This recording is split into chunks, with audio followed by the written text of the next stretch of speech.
Героиня нашего следующего сюжета, любовь к национальному творчеству, помогла исполнить мечту детства. Нати Тидеева связала свою жизнь с музыкой. 5 лет назад она основала творческую студию. Команда из 12 профессионалов учит детей петь и играть на музыкальных инструментах. Марина Караева продолжит тему. В руках музыканта старинная астинская арфа словно оживает. Особое звучание придает легкий звук электроники. Это современная версия аутентичной песни для детей «Уадденс». Ее создатель – музыкант Нати Тидеева. Вдохновили стихи Владимира Царукаева. Трек уже на всех музыкальных платформах.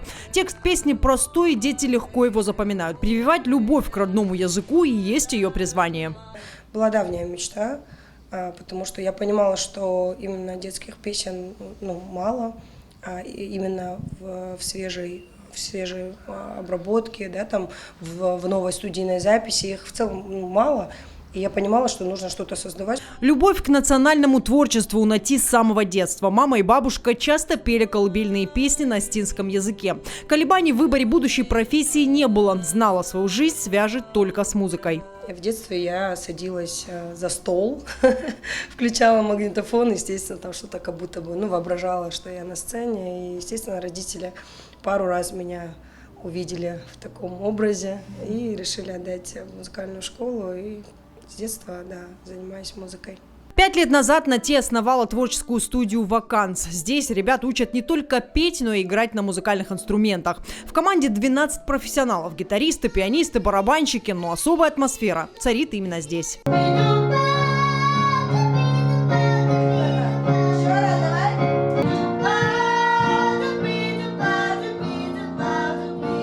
При распевке ученик и преподаватель понимают друг друга не просто с полуслова, а с полувзгляда.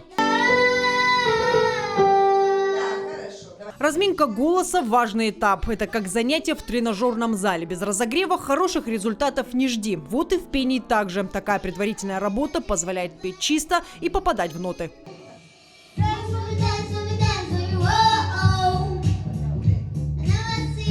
Маленькая Дана занимается музыкой с 4 лет. За это время преподаватель Нати Тидеева стала для нее настоящим другом. Я занимаюсь с 4 лет. Мне нравится песни слушать, ходить в студию. У меня преподаватель хороший.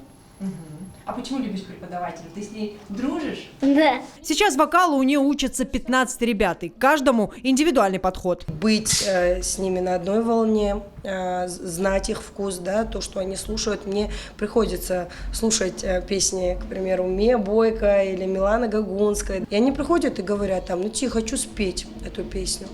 И я понимаю, что эта песня, а над чем нам там работать? Она довольно-таки простая. Берем, разучиваем эти песни, но здесь я уже иду на компромисс, да, то есть мой ученик выбрал песню, хорошо, следующую песню выбираю я. Впереди грандиозные планы – создать дизайнерскую студию с большим залом, чтобы проводить мастер-классы, приглашать ведущих артистов и погружать ребят в мир волшебной музыки. Марина Караева, Лансуанов, Новости Осетии.